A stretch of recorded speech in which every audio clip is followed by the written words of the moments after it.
नाजरीन, कैसे हैं आप सब? ठीक है, उम्मीद है खैरियत से होंगे, मजे में होंगे। नौशीन मुल्तानी चैनल पे वेलकम हो गया। मामा पापा की परियों कैसी हो? उम्मीद है आप लोग ठीक ठाक और फिटफाट होंगे, अपने अपने घरों में खुशबाश होंगे। Welcome welcome welcome. आपकी अभी दी आ चुकी है जी।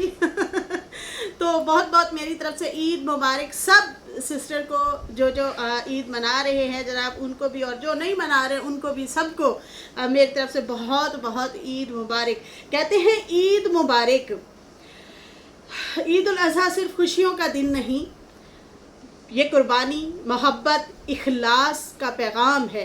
अपनों के साथ हंसी बांटने का वक्त है।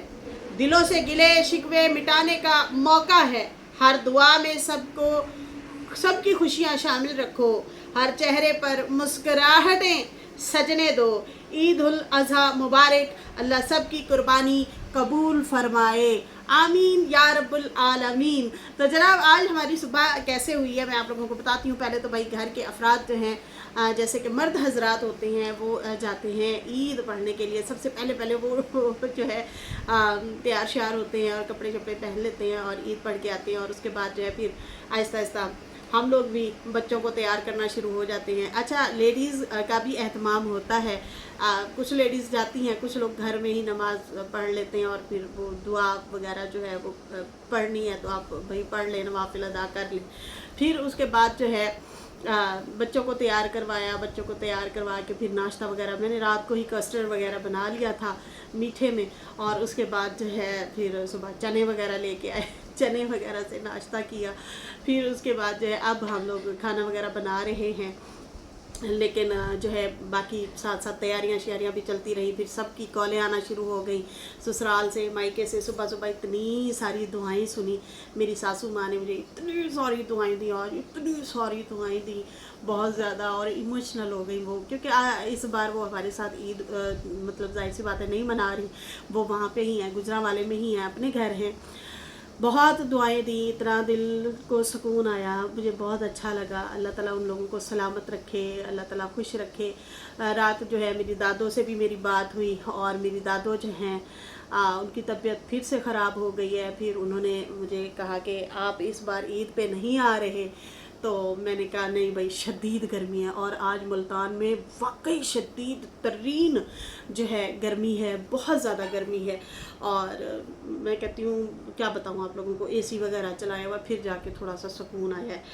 तो जो है वो बुला रही हैं, वो कहती हैं बेटा मैं आपको देखना चाहती हूँ, आप मुझे देख लें, मैं आपको देख लूँ, ज़िंदगी का कोई पता नहीं है, प्लीज़ आप आएँ और मिल के जाएँ। मैंने उन्हें कहा तो है, मैंने कहा भाई छोटे छोटे बच्चे हैं, प्रीशे बहुत छोटी है और बाकी बच्चे भी, जाहिर सी बात है बहुत गर्मी है, तो कोशिश करेंगे, देखेंगे। फ़िलहाल तो ज़्यादा सफ़र तो नहीं है, आप एक आध दिन में भी जाके होके आ सकते हैं, ऐसा कोई इशू नहीं है। अब देखूंगी, फ़िलहाल तो अभी मैं तो नहीं जा रही, लेकिन मेरा भाई आया हुआ था और वो जो है हमने गंदम मंगवाई थी, आटे का काफ़ी प्रॉब्लम हो रहा था यहाँ पे ना, तो फिर हमने गांव से ही मंगवा लिया। तो खैर वो जो है उन्होंने कहा उनके साथ आ जाए। मैंने कहा भाई मैं तो अभी नहीं आ रही, ईद के बाद ही आऊँगी। लेकिन कितना मान होता है बेटियों को, कितना एक जो है खैर हमारे लिए तो वो कहते हैं ना कि बहाना ही है, बहाना ही है, बहाने से चलो दादो बुला लेती हैं, समझ आ रही है ना। तो अब मतलब इस तरह से फिर हम लोग बहाने बहाने से जाते हैं, चक्कर लगाते हैं। खैर अब्बू से बात नहीं हुई, उन्हें कॉल की थी, वो पता नहीं बिज़ी होंगे या नेटवर्क का इशू है। हमारी तरफ से तो कॉल गई है, लेकिन उधर से शायद उन्हें ना पहुंची हो, ये भी हो सकता है। नेटवर्क का इशू भी हो सकता है, वहाँ पे बहुत ज़्यादा होता है। तो खैर ये थी सूरत हाल। पिछली ईद तो मैंने मायके में गुजारी थी, बड़ा मज़ा आया था। सुबह सुबह नाश्ता करके हम लोग यहाँ से चले गए थे और फिर 2-4 दिन वहाँ पे रहे थे। मेरी बहन भी आई हुई थी, मेरे से मेरी बड़ी बहन है और मेरे से छोटी जो है वो फौत हो गई हैं। तो हम एक वालदा से मतलब 3 बहनें थी, तो अब 2 हैं। तो बड़ी बहन नहीं आ रही, वो कराची में ही है और उनको छुट्टियां वगैरह नहीं हुई, तो बाकी जो है मैं भी अभी नहीं गई। तो वरना बड़ा मज़ा आता है ईद अपनों के साथ गुजारने का, एक अलग से ही चार्म होता है, मज़ा आता है बहनों के साथ, भाइयों के साथ, वालदैन के साथ। खैर बाकी मेरी दादी के लिए दुआ करें, अल्लाह ताला उन्हें सेहत दे, तंदुरुस्ती दे। माशाल्लाह उनकी काफ़ी एज है, 85 आई थिंक 85 उनकी एज है, इससे ज़्यादा ही है बल्कि। तो फिर वो कह रही थी बेटा मेरी ज़िंदगी मौत का कोई पता नहीं, आप आएँ और मुझे अपनी शक्ल दिखा जाएं और मुझे भी देख जाएं। तो देखते हैं जी फ़िलहाल, लेकिन इस बार तो हम नहीं जा सके ईद पे, बहुत ज़्यादा जो है गर्मी है। आप लोग सुनाएं, आप लोगों की कैसी ईद गुज़र रही है। बाकी हमारी जो है इंडियन सिस्टर हैं, हिंदू सिस्टर हैं, वो तो अपने अपने घरों में जाहिर सी बातें होंगे, वो लोग हमें हमारे व्लॉग का इंतज़ार कर रहे होंगे कि भैया हम लोग कैसे तैयार होते हैं। मेरा ये वाला सूट है जो अगले दिन मैंने पहना था, कुछ दिन पहले शादी पे जा रही थी, लॉन में ही है, बहुत नरम है, अच्छा लग रहा है। तो जो है ये वाला मैंने पहना है। हुरैन और हुसैन और प्रीशे के मैं ले आई थी, हानिया के और मेरे कपड़े हम लोगों ने कुछ दिए थे दर्जी को, वो नहीं सिले, तो कोई बात नहीं। ये ईद वैसे भी ऐसे ही होती है, खाने पकाने वाली, अभी खाना शाना बन रहा है हमारा।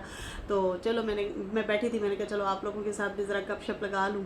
एक पोस्ट भी मैंने लगा दी थी ईद मुबारक की, बहुत सारी बहनों ने आके कमेंट भी किए, आप लोगों का बहुत बहुत शुक्रिया, मोहब्बतों का बहुत बहुत शुक्रिया। तो ऐसे ही हमारी जनाब ईद गुज़र रही है। चूड़ियाँ मैंने नहीं पहनी, ये ज्वेलरी जो है वो पड़ी थी मेरे पास, वो पहन ली है।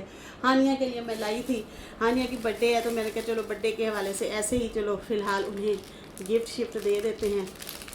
तो ये अभी वो तैयार हो रही है, बाकी बच्चे तो सारे तैयार हैं। पिक्चर अभी नहीं बनाई, पिक्चर बनाऊँगी यार। अच्छा ये जो है ये मैं इस तरह से ज्वेलरी उसके लिए लेके आई थी और कह रही थी मामा मुझे चेन भी ला के दे, बच्चियों को बड़ा शौक़ होता है इस टाइप की। ये देखिए इस टाइप की लेके आई हूँ। तो खैर माशाल्लाह से 2 दिन बाद हानिया की भी बर्थडे है, तो अल्लाह ताला उसकी भी ज़िंदगी दराज करे, अल्लाह ताला बेटियों के नेक नसीब करे जी, अल्लाह ताला खुश रखे। माँ बाप बहुत ज़्यादा कोशिश करते हैं हमारी बच्चियाँ जो है खुश रहें, आबाद रहें, इनके नसीब बहुत प्यारे हों, अच्छे हों। मैं अभी ना वो एक आपा जी हैं ड्रामों पे रिव्यू देती हैं, बड़े मज़े की, वो आंटी जी जो है ना गोरी सी हैं, वो बड़ी प्यारी सी हैं, वो रिव्यू देती हैं। तो वो बता रही थी कि मेरी जो शादी है बेटे के साथ बैठी होती हैं, जो मुझे नाम भूला हुआ है, गजाला नाम है, क्या नाम है उनका आंटी जी का। तो वो बेटे के साथ बैठी थी और वो कह रही थी कि मेरी लव भी है, अरेंज भी है, इस तरह से कहती है, मेरे बेटे को कह रही कि मेरी शादी है। तो वो बड़े धांसू किस्म से जवाब देती है, धांसू किस्म से रिएक्शन देती है, मज़े के। तो कहती है बेटा मेरी जो है ना शादी तुम्हारे अब्बा के साथ ना लव भी है, अरेंज भी है, मिक्सअप शादी है मेरी, लेकिन हाय मैं क्या बताऊँ आपको मेरे अब्बा ने मुझे ना प्लॉट कहती है दिया था और कहा कि जो दिल करे इसका ले लेना, ठीक है। कहती है मैंने वो बेच के पैसे ना बैंक में चुपचाप रखवा लिए, मैंने कहा हस्बैंड को पता ना चले। कहती है जब हस्बैंडों को पता चल जाता है ना तो वो बड़े तरीके से ना चीज़ें निकलवा ही लेते हैं। और ऐसा क्या हुआ कि जब मेरे हस्बैंड को कहती है पता चला तो उसने बड़े तरीके से वो मेरे से रकम बैंक से निकलवा ली थी। तो कह रही थी, वो समझा रही थी, वो कह रही थी हमारी ज़िंदगी के तजर्बात हैं, अपने शौहरों से चीज़ें जो छुपा के रखें, उनको ना ही बताएं, अपने हाथ के नीचे कुछ ना कुछ होना चाहिए, बुरे वक्त का कोई पता नहीं है। बात उन्होंने मजाक में की है, लेकिन बड़े पते की है मजाक में ना बात कि यार माँ बाप बेटियों के लिए संजोग के बना के बनाते हैं, लेकिन आगे कोई पता नहीं होता। सारे भी ख़राब नहीं होते, मर्द तो बहुत अच्छे भी होते हैं, लेकिन ज़्यादातर का ये होता है कि औरत खुद मुख्तियार ना हो जाए। औरत के पास पैसा आ गया तो ये खुद मुख्तार हो जाएगी और फिर हमें कौन पूछेगा, या हम पे जो है हुक्मरानी ना करना शुरू हो जाए, या फिर हमसे आगे ना निकल जाए। तो या फिर कई लोगों के दिलों में तो वैसे ही चोर होता है कि भाई जो भी हो लूटो घसूटो अपने पास ही रखो, इस तरह से भी होते हैं। और बहुत सारे लोग खुद बीवियों के लिए बना रहे होते हैं, कैसी बात है, ऐसे भी मर्द हैं। बहुत सारे मर्द हजरात जब उन्हें पैसा मिलता है, जब उनको उनके पास कोई इस तरह से मतलब वसाइल बढ़ते हैं, तो वो क्या करते हैं, सबसे पहले बेटियों के या बीवी के लिए गोल्ड बनवाएंगे, या उन्हें प्लॉट लेके देंगे, या घर बना के देंगे उनके नाम के, इस तरह से करेंगे, ठीक है ना। अच्छे मर्द भी होते हैं, हमारे नेबर्स में बहुत अमीर फैमिली है, वो पता है क्या करते हैं, वो ये करते हैं कि वो ना अपनी बेटियों के लिए उन्होंने बनाया है, घर बना के दिए बेटियों को कि भाई उन्हें बेघर कोई ना कर दे, उन्हें अपने घर से कोई ना निकाले, तो उन्हें घर बना के दिए हुए हैं। तो इतना अच्छा लगता है ना कि यार एक आध के साथ थोड़ा प्रॉब्लम हुआ भी था, बच्ची के साथ ना। तो खैर अल्लाह उनके नसीब अच्छे करे, अब वो अपनी अच्छी अच्छी ज़िंदगी गुजार रहे हैं। तो ऐसे मर्द भी होते हैं जो अपनी बीवियों बच्चों के लिए बहुत कुछ करते हैं, और कुछ लोग जो होते हैं ना छीन लेते हैं अगर कुछ हो भी सही तो, इस तरह से भी होते हैं। तो अल्लाह ताला सबकी बच्चियों के नेक नसीब करे। बहुत ज़्यादा जो है दुआएं निकलती हैं बच्चों के लिए, अल्लाह ताला बहुत सारी खुशियाँ दे, आमीन या रब्बुल आलमीन। अच्छा जी, साथ में मैं आप लोगों के थोड़े से कमेंट भी जो है ऐड कर लूँ। आप सब ने पहले तो मुझे ढेर सारी बहनों ने जो है ईद मुबारक के लिए भी मैसेज किए हुए, कमेंट किए हुए हैं। और उसके बाद जो है नशीन जी आपके सूट का कलर बहुत प्यारा है, थैंक यू सो मच। अच्छा जी, पाकिस्तान में जो सूट साइज़ होते हैं वो इंडिया में मीडियम साइज़ होता है, लोग सिर्फ अच्छा जी, ये जो है रूही स्टिच सिस्टर हैं, वो सितारा के हवाले से बता रही हैं। सितारा ने कल जैसे कपड़े दिखाए थे और बताया था कि जो है मेरा ये स्मॉल साइज़ है, तो उसके हवाले से ये जो है कुछ लोग बता रहे हैं सूट स्मॉल साइज़ का होता है वो इंडिया में मीडियम साइज़ होता है, लोग सिर्फ बोलते हैं। सही। अच्छा जी, यहाँ पे जो है सुनीता जी भी कह रही है नौशीन आप भी गेम ज्वाइन करो और जो मेडिसिन सितारा ने बताया है उसके बारे में भी पता करो। जी मैं ट्राई करूँगी, लेकिन फ़िलहाल जो है अभी तो शदीद गर्मी है, पता नहीं गर्मी में ले सकते हैं या नहीं ले सकते, लेकिन मैं हाँ कोशिश करूँगी, पता करूँगी। लेकिन गेम अभी मैं नहीं स्टार्ट कर सकती, परीक्षा छोटी है और मेरे में ना वो एनर्जी नहीं है, वो हिम्मत अब ख़त्म हो चुकी है। तो मुझे लगता है कि मैं अभी गेम ज्वाइन ना करूं, अभी मैं ना हल्के फुल्के से टूट के हल्के फुल्के से डाइट हल्के तरीके से इस तरह से स्टार्ट करूं, मेरे ख्याल से वो मेरे लिए ज़्यादा बेहतर हो जाएगा। सही है जी। तो खैर यहाँ पे आप लोगों का बहुत बहुत शुक्रिया, आप लोगों ने मुझे विश भी की, ईद मुबारक भी, और आप लोगों के अच्छे अच्छे कमेंट आए, दुआएं भी दी, बहुत बहुत शुक्रिया।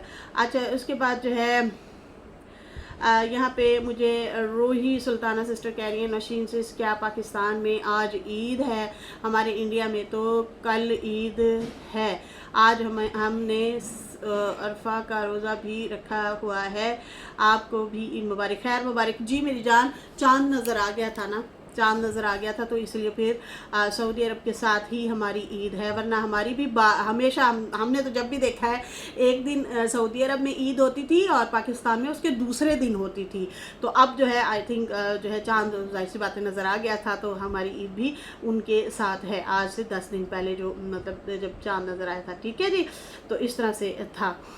खैर मुबारक, खैर मुबारक, बहुत बहुत शुक्रिया आप लोगों का, जीते रहें, मुस्कुराते रहें, हंसते रहें, आबाद रहें। और मैंने सोचा आप लोगों को हल्का फुल्का सा जो है वीडियो बना के सामने आऊँ, आप लोगों को बताऊँ कि भाई ये अपडेट है, हम लोग ठीक है, अच्छी ईद गुजर रही है, बाहर अंदर कहीं नहीं आ रहे, घर में ही बैठे हैं, सुबह अच्छा नाश्ता किया है, बच्चों को खिलाया पिलाया, छोटी छोटी ईदी भी दी है ऐसी छोटी छोटी सी ईदी भी दी है, और उसके बाद जो है तैयार श्यार किया, बच्चे बड़े खुश हुए फिर रहे थे, हैप्पी हुए फिर रहे थे, मज़ा आ रहा था उनको देख के, बच्चों को खुश देख के ना बहुत खुशी होती है।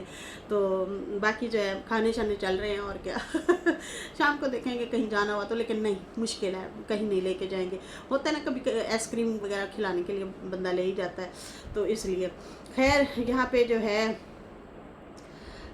तारिक खान सिस्टर कहती हैं कि नौशीन प्लीज़ आप सितारा को बोलें कि स्लिम होने के लिए कोई टैबलेट ना ले और ना ही जिम वालों की कोई प्रोटीन ले, मेरे जानने वालों में ऐसे केस हुए हैं कि टैबलेट और प्रोटीन लेने से ऑर्गन इफ़ेक्ट हुए जिससे किडनी और हार्ट प्रॉब्लम है, प्लीज़ उसको कहें वॉक से, ट्रेडमिल से और बैलेंस डाइट से वेट लूज़ करें। बहुत ज़बरदस्त आपने जो है कमेंट किया है तारिक खान सिस्टर। असल में जो ये जो प्रोटीन देते हैं ना, इससे मैंने ऐसे लोगों को देखा है ना कि जिनकी तबीयत बहुत ज़्यादा ख़राब हुई है, जो इस दुनिया से भी चले गए हैं, हार्ट का प्रॉब्लम होता है, और भी बहुत सारे ऐसी चीज़ें वीडियोस देखने को मिली हैं हम लोगों को। तो वाकई ये बात आपकी दुरुस्त है। और बाकी जो टैबलेट है ना, वो टैबलेट हर्बल है, आई थिंक हर्बल, आजकल हर्बल में ना काफ़ी सारी चीज़ें आई हुई हैं, तो ज़्यादातर यहाँ पे हर्बल चल रहा है, तो वो भी मुझे टैबलेट हर्बल ही लग रही थी, लेकिन फिर भी एहतियात ज़रूरी है। बाकी जो सितारा है ना, वो ऑर्गेनिक तरीके से चीज़ें ले रही है। जैसे वो कहती हैं कि पहले मैं मीठा बहुत ज़्यादा खाती थी, अब मैंने मीठा कम कर दिया है। फिर उसके बाद जो है जैसे रोटी हो गई, रोटी को कम कर दिया, कभी खा ली थोड़ी सी, और चावल बहुत ज़्यादा जैसे खाती थी थोड़े कर दिए, छोटे से मील में ले लिया, कभी कभार चख लिया। बाकी जो है उनकी डाइट उस तरह से चल रही है। और वॉक वो ज़्यादा कर रही हैं। वॉक से बहुत फ़र्क पड़ता है, बहुत ज़्यादा फ़र्क पड़ता है, वेट जल्दी कम होता है। और अंडे जिस तरह से वो ले रही हैं उससे एनर्जी बहाल रहती है, उससे जो है आपको ज़्यादा वैसे भूख भी नहीं लगती। जैसे ग्रीन टी हो गई, कहते हैं चाय के साथ अंडा नहीं लेना चाहिए, वो ज़्यादा वो अजीब सी उससे क्या कहते हैं यार, मैदे में वो सही नहीं, सूट नहीं करता। तो कोशिश करें ग्रीन टी के साथ जो है बॉयल एग लें। लेकिन माशाल्लाह से वो तो अब वज़न काफ़ी हद तक कम कर चुकी हैं और माशाल्लाह बड़ी प्यारी भी लग रही थी। तो इससे ज़्यादा वो करना चाह रही हूँ, कह रही हूँ 5-1 kg और कम मैं करना चाह रही हूँ। तो जाहिर सी बात है, अब तो वो मज़ीद कुछ टाइम के लिए अच्छा उनका रहेगा, नीचे से नीचे वेट गिरता जाएगा, क्योंकि उनकी डाइट प्लान अच्छी है, वॉक अच्छे से कर रही हैं, जिम जा रही हैं। ये ऑर्गेनिक तरीका है, ये उसमें कोई नहीं है। मैंने आजकल जो देखा है, लोग जाके अपना स्टमक कम करवा देते हैं, लोग जाके अपना और भी वो देखा होगा मामा यांडा मामा यांडा वाली जो अम्मा हैं, उन्होंने भी, आप लोगों ने देखा होगा, जो डॉक्टर के पास वो गई थी, उन्होंने एक ही दिन में उनका 20 kg हटा के रख दिया था। खैर वो फिर 20 दिन पड़े भी रहे ना बेड पे, भी तो रोला है ना।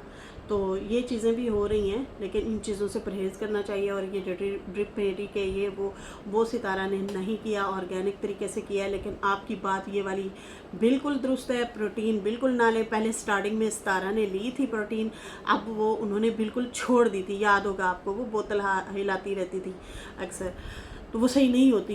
इन चीज़ों से तो दूर ही रहें, आप ऑर्गेनिक रहें, जूस पिएँ, जूस भी नहीं बल्कि ऑर्गेनिक तरीके से कहते हैं फ्रूट खाना चाहिए, जूस भी फ्रूट वाला नहीं लेना चाहिए, उसमें कहते हैं शुगर ज़्यादा होती है। अच्छा, फिर उसके बाद जो है जिस तरह से वो सीड्स वगैरह खा रही थी, इस्तेमाल कर रही थी, वो भी बेस्ट था। तो ये बहुत अच्छा है, अपनी फ़िटनेस रखनी चाहिए और बिल्कुल ऑर्गेनिक तरीके से रखनी चाहिए। बाकी चीज़ों से भाई परहेज़ करें। ये जो केमिकल वाली चीज़ें होती है, टैबलेट होती है, ये वो प्रोटीन, इनके चक्करों में तो बिल्कुल नहीं पड़ना चाहिए। सही है जी। तो खैर नाजरीन, फ़िलहाल मुझे दें इजाज़त। मेरी वीडियो अच्छी लगी हो तो लाइक कर दें, न्यू लोग जो है सब्सक्राइब कर दें। फिर मिलेंगे न्यू वीडियो के साथ। अल्लाह हाफ़िज़, बाय बाय, ईद मुबारक।